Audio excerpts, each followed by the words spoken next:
Assalamu alaikum class. This is Sir Hussain again with a new lecture with a new topic. तो आज हम एक नए lecture से स्टार्ट करेंगे. आज का हमारा टॉपिक है इलेक्ट्रॉनिक कॉन्फ़िगरेशन. सही है. आज हम डिस्कस करेंगे इलेक्ट्रॉनिक कॉन्फ़िगरेशन से रिलेटेड, और इलेक्ट्रॉनिक कॉन्फ़िगरेशन हम करना भी सीखेंगे कि ये किस तरह करते हैं और इलेक्ट्रॉनिक कॉन्फ़िगरेशन होती क्या है, ये किस तरह की जाती है. हम इस पर आज हम अपना डिस्कशन कंटिन्यू करेंगे. सो प्रीवियस क्लासेस में हमने डिस्कवरीज पढ़ी थी. मैंने discovery of electron, proton, neutron ख़त्म कराया था. ठीक है. तो आज हम इलेक्ट्रॉनिक कॉन्फ़िगरेशन पढ़ रहे हैं. पेपर के हवाले से बता दूं, बहुत इंपॉर्टेंट टॉपिक है और पेपर के अंदर लाजमी ये 3 to 5 मार्क्स का क्वेश्चन हर साल आ रहा है. आप इसको ज़रा गौर से देखेंगे और अच्छी तरह इसको सुनेंगे और इसको अंडरस्टैंड करेंगे. सही है. अच्छा, इलेक्ट्रॉनिक कॉन्फ़िगरेशन होती क्या है, जस्ट एक वर्ड में हम बता देते हैं, कुछ डिफ़ाइन कर देते हैं इसको कि distribution of electrons around the nucleus in various shells and sub shells. सही है. अच्छा, मैंने आपको एटम से रिलेटेड बताया था. मैंने कहा था एटम के अंदर क्या होता है कि एक उसके अंदर इलेक्ट्रॉन्स मौजूद होते हैं, प्रोटॉन्स मौजूद होते हैं और न्यूट्रॉन्स भी मौजूद होते हैं. सही है. इसी तरह एक एटम के जो सेंट्रल पार्ट है उसको हम क्या कहते हैं, न्यूक्लियस कहते हैं. सही है. अब न्यूक्लियस के अराउंड जो हमारे पास शेल्स और सब शेल्स मौजूद हैं उनको हम क्या कहते हैं, एनर्जी लेवल्स कहते हैं. सही है. ये हमारी क्या है, एनर्जी लेवल्स है. डिफरेंट एनर्जी लेवल्स के ऊपर हमारे पास different amount of electrons exist करते हैं. डिफरेंट अमाउंट ऑफ इलेक्ट्रॉन्स वहाँ पर हमारे एग्जिस्ट करते हैं. तो इलेक्ट्रॉनिक कॉन्फ़िगरेशन को यही कह रहा है कि distribution of electrons around the nucleus. सही है.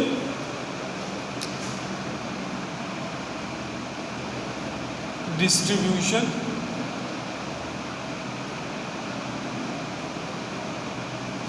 Electrons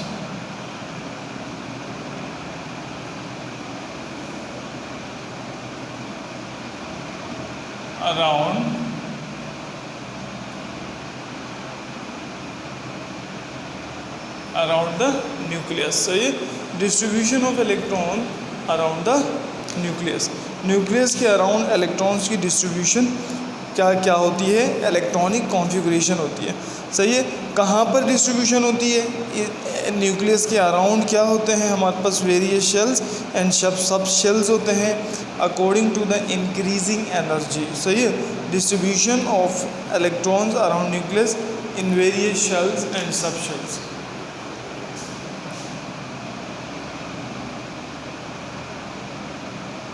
various shells and sub shells. बहुत इंपॉर्टेंट है. शेल्स क्या होते हैं, सब शेल्स क्या होते हैं, हम इनको भी डिस्कस करेंगे. आपको इलेक्ट्रॉनिक कॉन्फ़िगरेशन स्टार्ट करने से पहले इनके बारे में मालूमात होनी चाहिए कि शेल्स क्या होते हैं और सब शेल्स क्या होते हैं. तो हमें सबसे पहले अंडरस्टैंड करना पड़ेगा कि concept of shells and sub shells को हम concept of shells and sub shells को डिस्कस करेंगे. सही है. सबसे पहले देखें इलेक्ट्रॉनिक कॉन्फ़िगरेशन. कह रहे distribution of electrons around the nucleus. Nucleus क्या है, एटम का सेंटर पार्ट होता है. सही है. जैसे कि एटम के अंदर इलेक्ट्रॉन्स होते हैं, प्रोटॉन्स होते हैं, न्यूट्रॉन्स होते हैं. इसी तरह एटम का एक सेंट्रल पार्ट है जिसको क्या कहा जाता है, न्यूक्लियस कहा जाता है. सही है. यहाँ पे कह रहे हैं distribution of electrons around the nucleus in various shells and sub shells.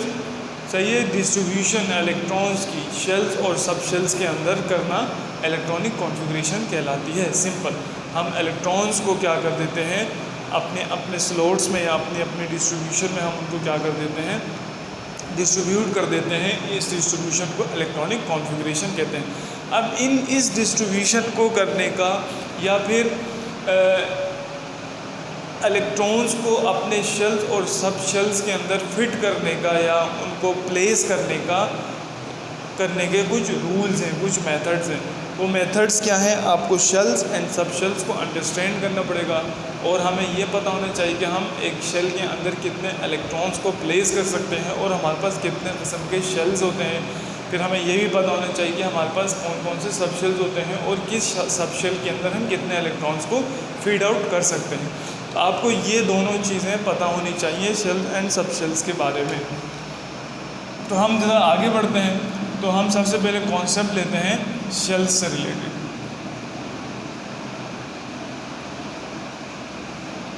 सही है। शेल्स क्या होते हैं हमारे पास क्लास? वेरी सिंपल, हमारे पास जो एक एटम के न्यूक्लियस के अराउंड जो हमारे पास स्पेस होती है, हम उनको क्या कहते हैं? शेल्स कहते हैं। सही है। हम जो न्यूक्लियस के अराउंड जो हमारे पास स्पेस होती है उनको हम क्या कहते हैं? डिफरेंट स्पेस, जिसके अंदर इलेक्ट्रॉन्स आपके क्या होते हैं? एग्जिस्ट कर रहे होते हैं, उनको हम क्या कहते हैं? शेल्स कहते हैं। सही है। इसी तरह इनको क्या कहा जाता है? एनर्जी लेवल्स भी कहा जाता है। इनको एनर्जी लेवल्स भी कहा जाता है। उससे पहले मैं आपको एक डायग्राम बना दूँ यहाँ पे, थोड़ा सा डायग्राम से आपको समझ आने लगेगा।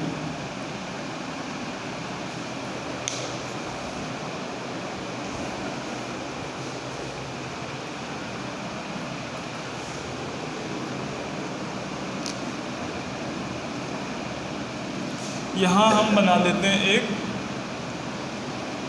एटम।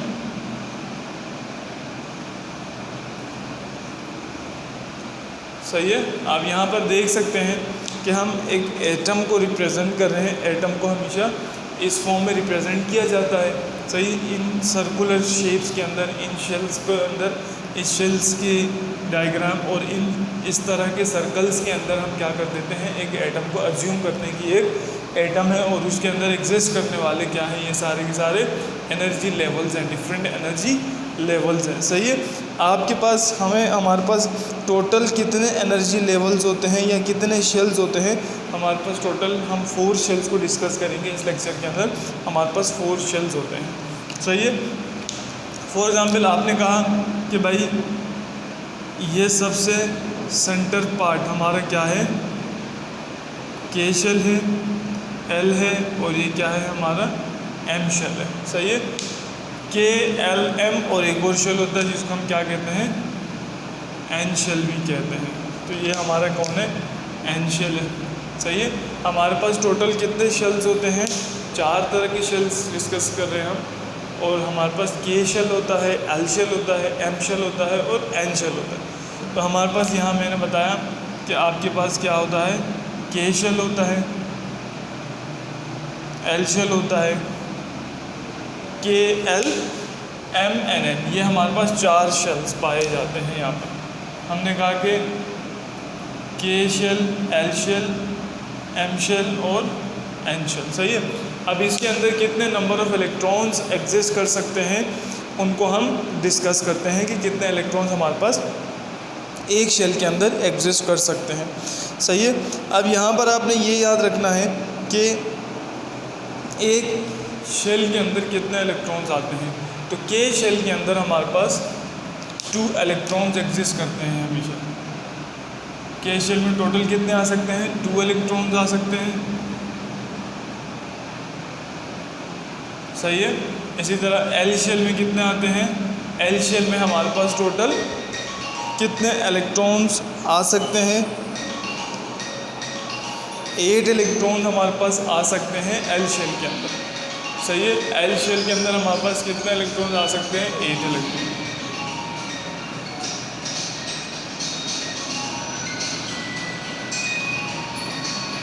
एट इलेक्ट्रॉन्स को हम एल शेल में अकोमोडेट कर सकते हैं। एम शेल में हम कितने कर सकते हैं? 18 इलेक्ट्रॉन्स को अकोमोडेट कर सकते हैं।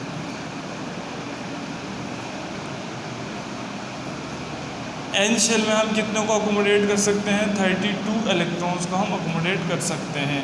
अच्छा, इनको याद भी रखना है और इनको कैलकुलेट करने का फॉर्मूला है कि कौन से शेल में कितने हमारे पास इलेक्ट्रॉन्स आएंगे। सही है। अब आपके पास कितने एनर्जी लेवल्स हैं यहाँ पर? टोटल 1, 2, 3, 4, ये 4 एनर्जी लेवल्स हैं हमारे पास। सही है। इन 4 एनर्जी लेवल्स का नाम क्या मैंने बताया? सबसे पहला जो एनर्जी लेवल होता है उसको हम के शेल कहते हैं। सही, या के एनर्जी लेवल कह सकते हैं। इसी तरह सेकंड हमारे पास जो एनर्जी लेवल होगा उसका क्या नाम है? उसका नाम है एल शेल या L energy level. L energy level के अंदर 8 इलेक्ट्रॉन्स आएंगे। हम 8 इलेक्ट्रॉन्स को यहाँ पर अकोमोडेट कर सकते हैं। एम शेल यानी एम शेल या फिर एम एनर्जी लेवल के अंदर हम 18 इलेक्ट्रॉन्स को अकोमोडेट कर सकते हैं। एन शेल जो हमारा लार्ज शेल होता है, इसमें हम 32 इलेक्ट्रॉन्स को अकोमोडेट कर सकते हैं। आपका काम ज़्यादातर के एल और एम शेल तक पड़ेगा। क्लास 9th के अंदर के एल और एम शेल तक की कॉन्फ़िगरेशन सिखाई जाती है, उससे आगे की कॉन्फ़िगरेशन आपको नहीं सिखाई जाएगी। तो आपका वास्ता ज़्यादातर इन 3 शेल से पड़ेगा। सही है। अच्छा, अब यहाँ पर क्या होता है, सबसे लीस्ट एनर्जी लेवल का शेल होता है के, क्योंकि ये न्यूक्लियस के सबसे ज़्यादा करीब है तो इसकी एनर्जी सबसे कम होगी। तो के शेल लीस्ट एनर्जी शेल है, लीस्ट एनर्जी लेवल है। इसी तरह एल शेल के से ज़्यादा एनर्जी रखता है। सही है, ये ज़्यादा एनर्जी रखने वाला शेल है के। यानी जैसे जैसे हम के से इंक्रीज़ कर जाएंगे, जैसे जैसे न्यूक्लियस से हम दूर होते जाएंगे, उस तरह शेल्स की एनर्जी भी क्या होगी, इंक्रीज़ होती जाएगी, शेल्स की एनर्जी भी बढ़ती जाएगी। ये बात भी आपने याद रखनी है। सही है। अब यहाँ पर हमारे पास क्या है, एनर्जी लेवल्स को रिप्रेजेंट किया जाता है किससे, क्लास एन से।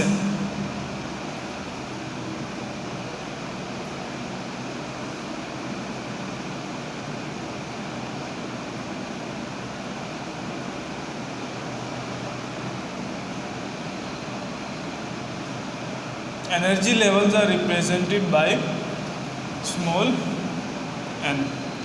सही है, ये हमारा एनर्जी लेवल है।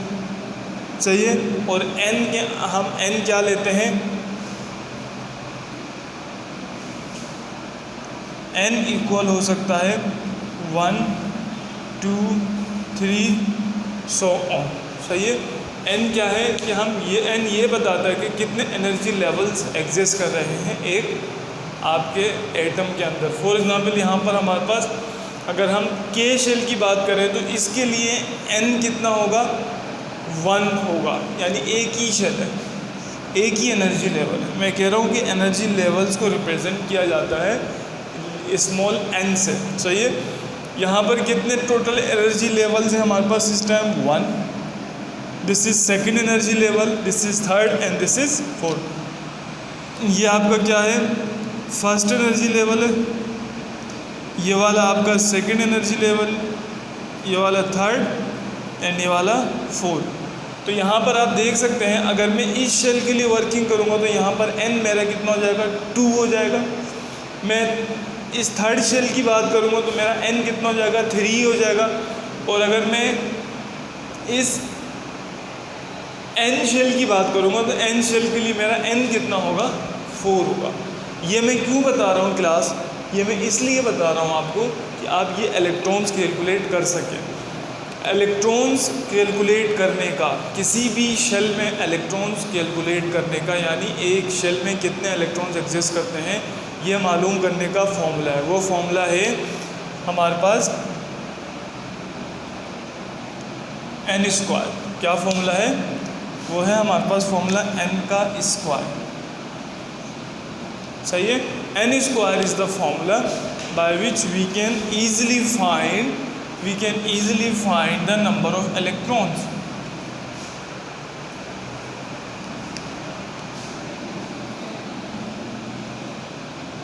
सही है। एन स्क्वायर, सही है, एन स्क्वायर से हम ये इलेक्ट्रॉन फाइंड आउट कर सकते हैं। कैसे, अभी देखिए ज़रा। ये मेरा फॉर्मूला है, मैंने कहा मुझे के शेल के इलेक्ट्रॉन्स कैलकुलेट करने हैं। सही है। तो मैं के शेल के इलेक्ट्रॉन्स कैलकुलेट करूँगा। कैसे, देखें ज़रा। मैंने कहा के शेल के लिए क्या फॉर्मूला यूज़ करूँगा, मैं एन स्क्वायर यूज़ करूँगा फॉर्मूला। एन का मतलब क्या है कि आप कौन से शेल पर खड़े हुए हैं। तो के शेल सबसे पहला शेल है। सही है। के शेल हमारे पास क्या है, सबसे पहला शेल है। अच्छा, इसका होता है फॉर्मूला 2n स्क्वायर। सॉरी, मैंने एन स्क्वायर लिखा था, मैं रिपीट कर रहा हूँ, मैंने एन स्क्वायर लिखा था, ये एक्चुअली होता है 2n स्क्वायर। क्या होता है क्लास, 2n स्क्वायर। यहाँ पर थोड़ी सी मिस्टेक हुई थी, दोबारा सुन लें इस बात को।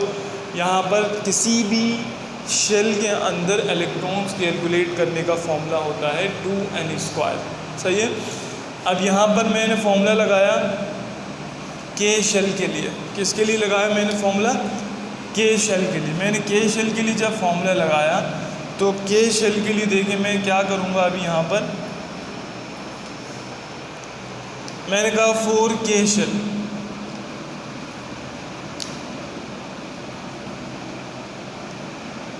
4 के शेल। के शेल के लिए मैंने फॉर्मूला लगाया, मैंने कहा 2n² equal to 2 as it is आ जाएगा। n का मतलब है कि आप किस शेल पे खड़े हुए। के कौन सा शेल होता है? फर्स्ट शेल होता है। तो आपने n क्या लेना है? 1 लेना है। तो मैंने n ले लिया 1 और इसका स्क्वायर। सही है। जब मैं इस वाली इक्वेशन को सॉल्व करूँगा तो ये हो जाएगा 1 का स्क्वायर 1, तो 2 मल्टीप्लाई बाय 1, 2 1 जा 2। यानी हमने देखा के शेल के अंदर कितने इलेक्ट्रॉन्स आ रहे हैं? टोटल 2 इलेक्ट्रॉन्स हमारे पास आ रहे हैं। सही है। इसी तरह आप किसी भी शेल के अंदर के इलेक्ट्रॉन्स को कैलकुलेट कर सकते हैं। मैंने भी यहाँ के शेल 2 इलेक्ट्रॉन लिखा, हमारा आंसर क्या आ रहा है? 2 इलेक्ट्रॉन। सही है। अब हम कैलकुलेट करते हैं फॉर एग्जांपल n शेल के लिए, तो मैंने अगेन सेम फॉर्मूला यूज़ करना है, बट मैंने फ़र्क क्या रखना है? सिर्फ मैंने कहा कि भाई 2, अब यहाँ पे मेरा n क्या होगा और उसका स्क्वायर। अब यहाँ n क्या होगा मेरा? मैं कौन से शेल पे खड़ा हूँ? First, second, third and fourth. सही है। अब यहाँ भी देख सकते हैं ये मेरा फर्स्ट शेल है, second, third and fourth one, ये मेरा फोर्थ शेल है। तो जब मैं फोर्थ शेल की बात करूँगा तो मेरा n कितना होगा? 4 होगा। सही है।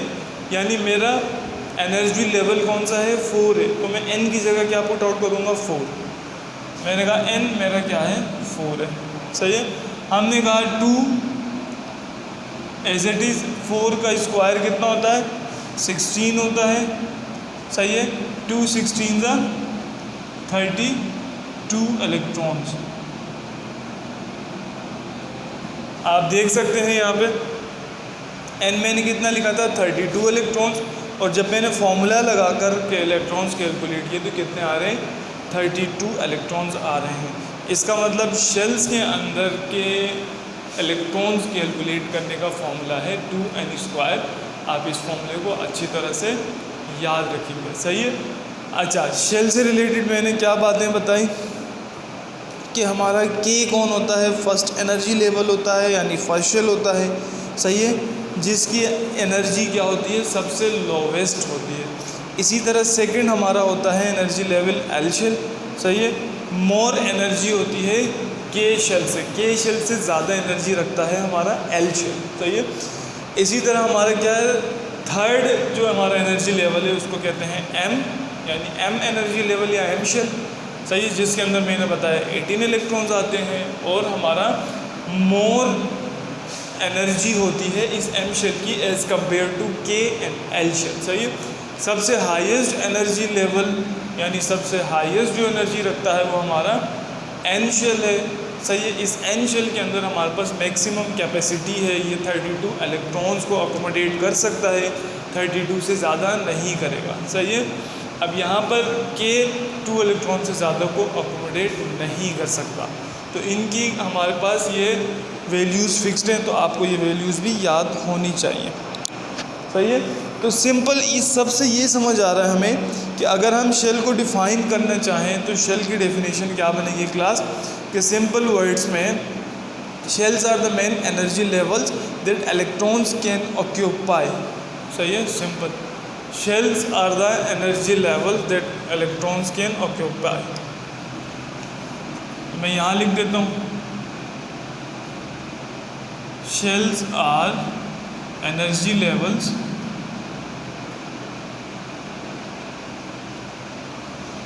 that electrons can occupy। अगर आपको शेल्स को डिफ़ाइन करना है तो शेल को कैसे डिफ़ाइन करेंगे? Shells are energy levels. Shells वो एनर्जी लेवल्स होते हैं जहाँ पर क्या होते हैं? इलेक्ट्रॉन्स को ऑक्यूपाई कर सकते हैं, जहाँ पर हम इलेक्ट्रॉन्स को अकोमोडेट कर सकते हैं, या ये वो जगह है जहाँ इलेक्ट्रॉन्स क्या हो सकते हैं? अकोमोडेट हो सकते हैं। सही है। इन शेल्स को मैंने बताया कि हम इनको सर्कल से रिप्रेजेंट करते हैं अराउंड द न्यूक्लियस। सही है। और इनको काउंट किया जाता है कहाँ से?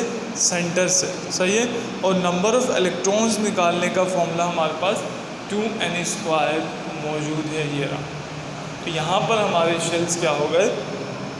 ख़त्म हो गए, फिनिश हो गए। अब मैं शेल्स को दोबारा से रिपीट कर रहा हूँ एक दफ़ा, जिनको समझ नहीं आया वो उसको दोबारा से सुन लें, क्योंकि ये समझ नहीं आएगा आपको तो आप इलेक्ट्रॉनिक कॉन्फ़िगरेशन भी नहीं कर सकते। ठीक है, तो दोबारा सुन लें। मैंने स्टार्ट लिया था शेल से। शेल्स क्या होते हैं? ऐसे एनर्जी लेवल्स होते हैं जो कि इलेक्ट्रॉन्स को क्या करते हैं? अकोमोडेट करते हैं, इलेक्ट्रॉन्स को अपने अंदर ऑक्यूपाई कर सकते हैं। उनको हम क्या कह सकते हैं? उनको हम क्या कहते हैं? शेल्स कहते हैं। सही है। और दूसरी बात, शेल्स हमेशा एक न्यूक्लियस के अराउंड रिप्रेजेंट किए जाते हैं। सही है, ये बात भी शेल से रिलेटेड आपने याद रखनी है। सही है। फिर सेकंड पॉइंट शेल से रिलेटेड आपको मैंने ये बताया था कि हमारे पास टोटल क्या होते हैं? 4 शेल्स होते हैं, यानी 4 एनर्जी लेवल्स होते हैं, जिनको मैंने नाम दिया था, यानी आपके बुक में भी ये मौजूद है, K shell, L shell, M shell और एन शेल। सही है। दोबारा मैं रिपीट कर रहा हूँ, 4 शेल्स हमारे पास मौजूद होते हैं, के, एल, एम एंड एन। फिर मैंने बताया था के के अंदर हम मैक्सिमम 2 इलेक्ट्रॉन्स को अकोमोडेट कर सकते हैं, एल के अंदर हम 8 को कर सकते हैं, और एम के अंदर हम 18 इलेक्ट्रॉन्स को अकोमोडेट कर सकते हैं, और एन के अंदर हम क्या कर सकते हैं? 32 इलेक्ट्रॉन्स को अकोमोडेट कर सकते हैं। सही है। अच्छा, यहाँ पर बात ख़त्म नहीं हुई। इससे भी इम्पोर्टेंट पॉइंट क्या है? इससे भी इम्पोर्टेंट पॉइंट ये है कि इन शेल्स को, यानी इन एनर्जी लेवल्स को रिप्रेजेंट किया जाता है स्मॉल लेटर एन से। सही है। और ये एन 1 2 3 सो ऑन हो सकता है। सही है। इसके अलावा एक और पॉइंट आपने ये याद रखना है क्लास, कि हम किसी भी शेल के अंदर इलेक्ट्रॉन्स को कैलकुलेट कर सकते हैं with the help of simple formula. वो फार्मूला क्या है? 2n² फार्मूला है। सही है। इस 2n² फार्मूले से हम किसी भी शेल के अंदर के इलेक्ट्रॉन्स को कैलकुलेट कर सकते हैं, फाइंड आउट कर सकते हैं। अच्छा, यहाँ पर देखिए कैसे मैंने कहा 2 एज इट इज़ फार्मूले का, n² है मेरे पास, n मैंने क्या रखा है? 4।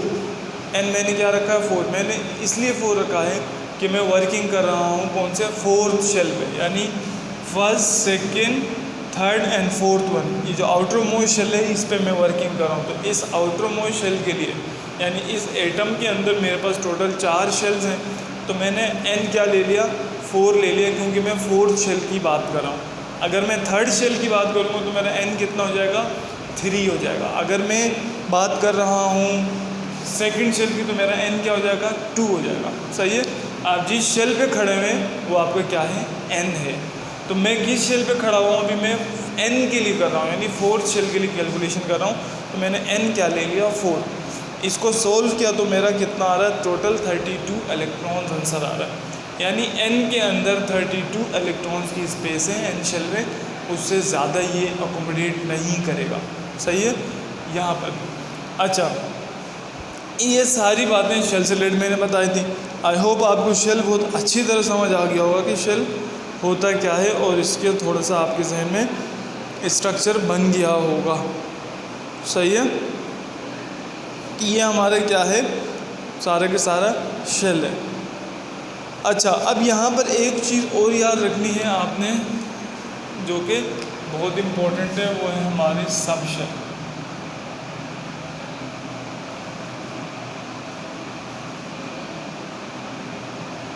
अच्छा, सब शेल क्या होता है? यानी सब शेल क्या होता है आपका? कि वो स्पेस जो कि क्या होती है कि number of sub shells in a shell is equal in N value. अच्छा, यहाँ पर कह रहा है कि सब शेल एक ऐसी प्लेस है जहाँ पर इलेक्ट्रॉन अकोमोडेट होते हैं, सेम जैसे कि हमारे पास शेल्स एक ऐसी एनर्जी लेवल्स में जहाँ पर क्या करता था? ये इलेक्ट्रॉन्स को ऑक्यूपाई करता था, अकोमोडेट करता था। शेल का काम ये था, जैसे कि एक न्यूक्लियस के अराउंड ये सारे शेल्स मौजूद हैं। सही है।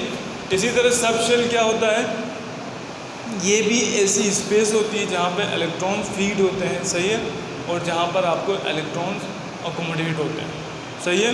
तो यहाँ पर सब शेल्स हमारे पास कौन कौन से होते हैं, ये हमें सबसे पहले मालूम होना चाहिए। सही है।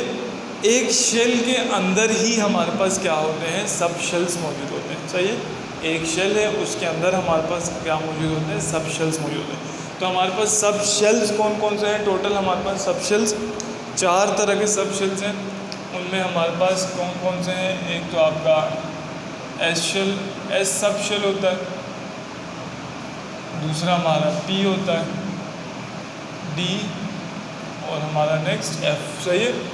टोटल हमारे पास 4 सब शेल्स होते हैं, S sub shell, S P D F, इनको पढ़ते हैं एस पी डी एफ। सही है। हमारे पास टोटल 4 सब शेल्स होते हैं। अब इनके अंदर कितने इलेक्ट्रॉन्स को हम अकोमोडेट कर सकते हैं, या फिर ये कौन कौन से शेल का सब शेल है? सही है।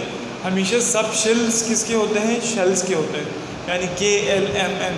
तो इनके अंदर ये क्या एग्जिस्ट करते हैं? सब शेल्स एग्जिस्ट करते हैं। अगर मैं बात करूं अपने इस K शेल की, तो इस K शेल के अंदर कौन होता है? S सब शेल एग्जिस्ट करता है।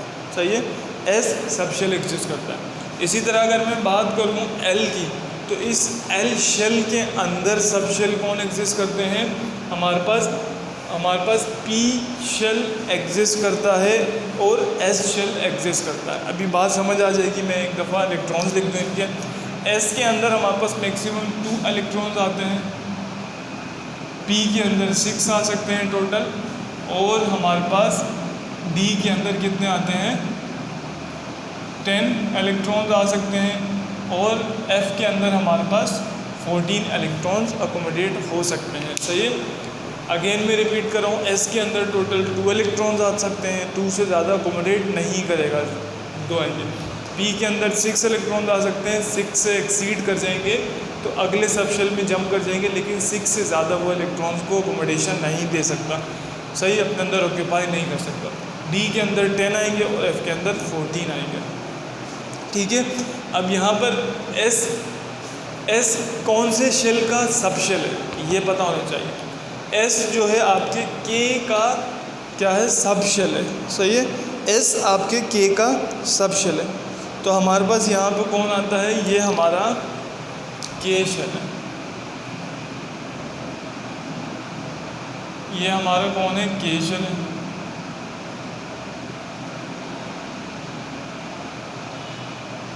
ये हमारा K शेल है।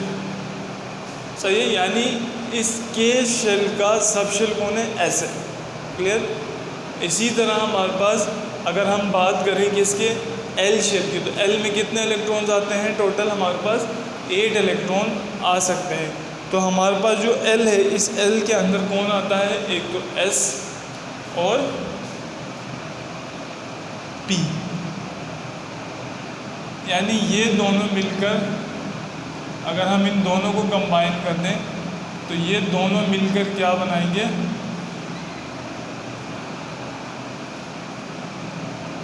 L शेल बनाते हैं।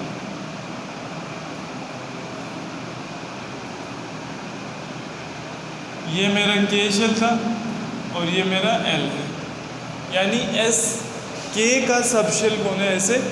और हमारा इस S और P किस सब शेल में आते हैं? L के अंदर आते हैं, L में एग्जिस्ट करते हैं। इसी तरह हम आगे बढ़ेंगे तो हमारे पास क्या है?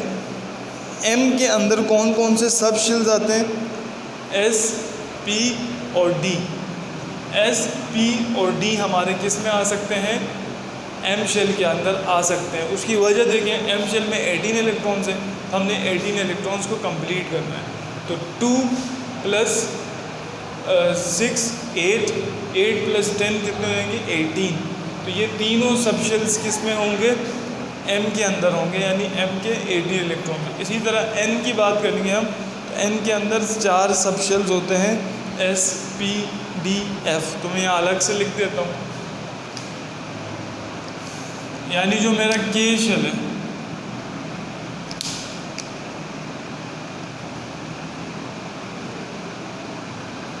K शेल का सब शेल कौन है? ऐसे। इसी तरह L का कौन है? S और P है। सही है। इसी तरह M का कौन है? M का सब शेल कौन है? M का सब शेल एक तो S है, P है और D है। N का सब शेल कौन है? S P D and then F, ये चारों इसके सबशेल्स हैं। यानी अगर जब आप M खोलेंगे, M को ओपन करेंगे फर्दर, तो इसके अंदर आपको 4 सबशेल्स मिलेंगे। एक S मिलेगा, एक P मिलेगा और एक D और एक F मिलेगा। ये 4 सबशेल्स मिलेंगे। जब आप L को ओपन करेंगे, L को खोलेंगे, तो L के अंदर कौन से सबशेल्स होंगे? S और P। उसकी वजह देखें, K के अंदर मैंने बताया था कितने आते हैं? 2 इलेक्ट्रॉन्स। तो K के अंदर 2 इलेक्ट्रॉन्स आते हैं, तो ये S के अंदर भी कितने हैं? 2 ही आते हैं। इसी तरह L शेल के अंदर कितने आते हैं? हमारे पास टोटल 8 इलेक्ट्रॉन्स आते हैं। तो यहाँ पर हमारे पास देखें 2 इसके अंदर स्पेसेस मौजूद हैं, यानी 2 क्वांटिटीज़ हैं। एक S स्पेस है, एक P है, यानी 2 सबशेल्स हैं। तो हम S के अंदर हमें पता है 2 से ज़्यादा नहीं आ सकते, तो इसके यानी इस L शेल के 2 इलेक्ट्रॉन्स किसके पास चले जाएंगे? S के पास। 6 बचेंगे, तो 6 किसके पास जाएंगे? P के पास। अब देखें 2 + 6 कितने होते हैं? 8। क्लियर? इसी तरह M शेल के अंदर देखें, इसके अंदर 2 आ जाएंगे, इसमें 6 और इसमें 10, यानी 2 6 10 इलेक्ट्रॉन्स आ जाएंगे। यूँ ये कितने बन जाते हैं टोटल? ये बन जाते हैं 18। तो M शेल के अंदर टोटल 18 इलेक्ट्रॉन्स आते हैं। अच्छा, ये N है मेरे पास। अच्छा, N के अंदर मैंने बताया था कितने आते हैं? N के अंदर 32। तो ये 32 यहाँ अकोमोडेट हो जाएंगे, 2 यहाँ पे आ जाएंगे, 6 यहाँ पे, 10 यहाँ पे और 14 है। जब आप इनको सम कर देंगे तो 32 हमारे पास क्या आ जाएंगे? इलेक्ट्रॉन्स आ जाएंगे। सही है? तो यहाँ से आपको ये बात समझ आ गई होगी कि शेल्स और सब शेल्स के अंदर इतना सा फ़र्क है कि शेल्स क्या है हमारे पास? डिस्ट्रीब्यूशन अराउंड द न्यूक्लियस है। सही है? और सब शेल्स क्या है? डिस्ट्रीब्यूशन इन द शेल है। सही है? जो शेल के अंदर आपकी डिस्ट्रीब्यूशन हो रही है वो क्या है? आपके सब शेल्स हैं। K, L, M and N are the shells and these all are the sub shells. सही है? हम याद रखें हमेशा इलेक्ट्रॉनिक कॉन्फ़िगरेशन को इन सब शेल्स के अंदर फिल आउट करते हैं। जब भी आप इलेक्ट्रॉनिक कॉन्फ़िगरेशन करेंगे तो आप in the form of SPDF करेंगे, यानी आप in the form of sub shells करेंगे। सही है?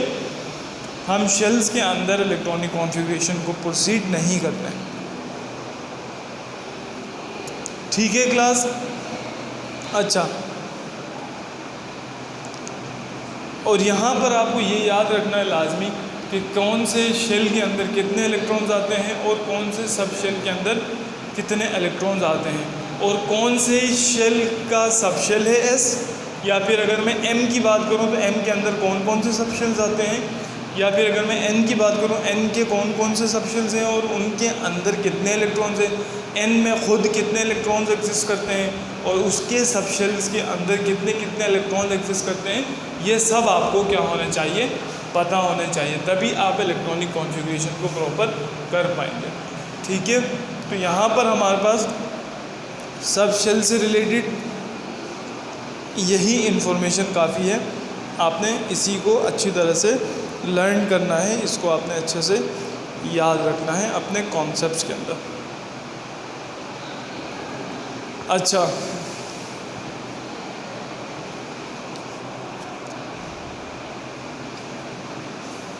ओके, यहाँ पर क्या होते हैं? हमेशा इलेक्ट्रॉन्स शेल्स के अंदर फिल्ड होते हैं in the order of increasing energy level. सही है? इंक्रीजिंग एनर्जी लेवल के अंदर हमेशा यहाँ पे इलेक्ट्रॉन्स फिल्ड होते हैं। यानी सबसे पहले हमारे पास K में इलेक्ट्रॉन्स फिल होंगे, फिर L में होंगे, अगर कुछ बच गए तो M में शिफ्ट हो जाएंगे, देन N में।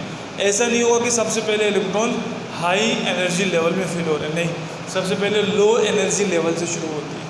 सही है?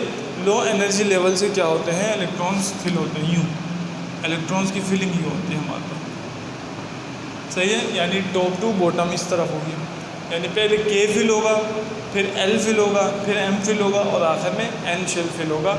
अगर हमारे पास इतने इलेक्ट्रॉन्स हैं तो अगर हमारे पास नंबर ऑफ़ इलेक्ट्रॉन्स कम है, फॉर एग्ज़ाम्पल 2 है या फिर हमारे पास 8 है, 6 हैं, तो सब पहले K फिल होगा, फिर L फिल होगा। तो ये याद रखिए, हमेशा इलेक्ट्रॉन्स इंक्रीजिंग ऑर्डर में फिल होंगे, हमेशा इलेक्ट्रॉन्स क्या होंगे? इंक्रीजिंग ऑर्डर में फिल होंगे। यानी सबसे पहले के शेल में फिल होंगे, देन एल में होंगे, इस तरह आगे मूव करते चले जाएंगे।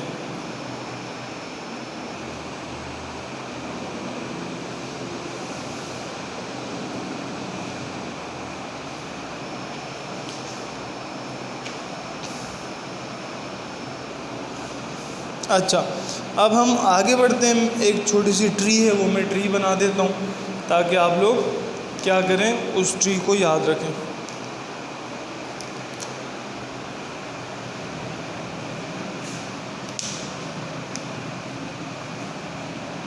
इलेक्ट्रॉनिक कॉन्फ़िगरेशन के अंदर ये ट्री आपको काम देती है बहुत ज़्यादा।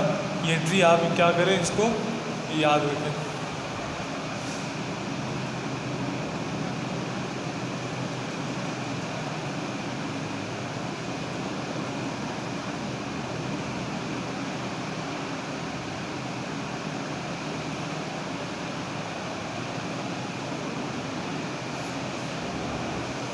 अच्छा, ये मैंने लिखा है 1s2 2s2 2p6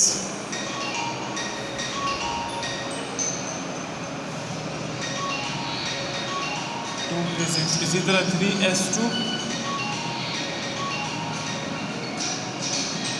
3p6। सही है। ये मैंने एक आपके सामने यहाँ पर क्या लिखी है, एक ट्री टाइप बनाई है मैंने। सही है।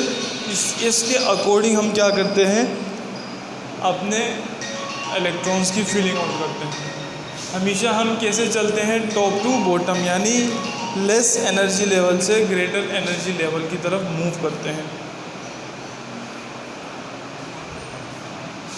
ऐसे फीलिंग होगी इसमें।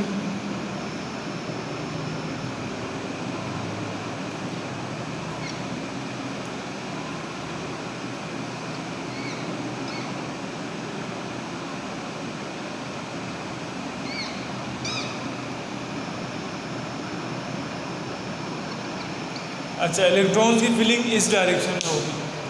अच्छा, 1 2 3 मैंने लिखा है 1s। 1s का मतलब क्या है, 1 का मतलब है कि ये फर्स्ट शेल की बात हो रही है। ये n है बेसिकली। n क्या रिप्रेजेंट करता है, n represents the energy level. तो हम फर्स्ट एनर्जी लेवल में खड़े हैं। फर्स्ट एनर्जी लेवल का जो सब शेल है वो कौन है, s है। इस फर्स्ट एनर्जी लेवल का जो सब शेल है वो s है। इसी तरह अगेन n यहाँ पे क्या है 2, इसका मतलब मैं सेकंड एनर्जी लेवल में आ गया हूँ। सेकंड एनर्जी लेवल के अंदर हमारे पास दो सब शेल्स मौजूद होते हैं, एक को हम s कहते हैं और दूसरे को p कहते हैं। तो हमेशा मैंने बताया था कि इंक्रीजिंग ऑर्डर में हमारे पास इलेक्ट्रॉन्स की फीलिंग होती है। तो सबसे छोटा यानी सबसे पहला शेल कौन है, k शेल, और k शेल के अंदर सब शेल्स कौन से होते हैं, s होते हैं। सबसे पहले s फिल होगा, फिर अगेन s फिल होकर फिर p पे चली जाएगी, p से देन इस तरह होते रहेंगी। सेकंड एनर्जी लेवल पे जंप कर जाएगा, देन थर्ड एनर्जी लेवल्स पे आ जाएंगे हम। तो ये इस तरह चलता रहेगा। तो आपने ये ट्री भी याद रखनी, ये ट्री भी बनानी है, और इसकी हम क्या कर देंगे कि इलेक्ट्रॉनिक कॉन्फ़िगरेशन में हेल्प करेगी ये ट्री हमें। अब मैं एक एग्ज़ाम्पल भी कर देता हूँ इलेक्ट्रॉनिक कॉन्फ़िगरेशन की, कि आपको इलेक्ट्रॉनिक कॉन्फ़िगरेशन कैसे करनी है, ये याद रखनी। पेपर में किसी भी एटम की इलेक्ट्रॉनिक कॉन्फ़िगरेशन आपको दे सकता है। तो मैं एक एग्ज़ाम्पल डिस्कस करता हूँ, यहाँ पे ज़रा देखें।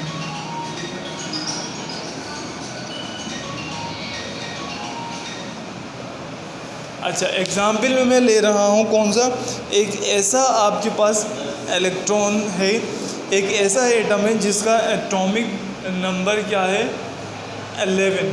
सही है। उसको मैं एज ए एग्ज़ाम्पल डिस्कस कर रहा हूँ, तो आप ज़रा देखें।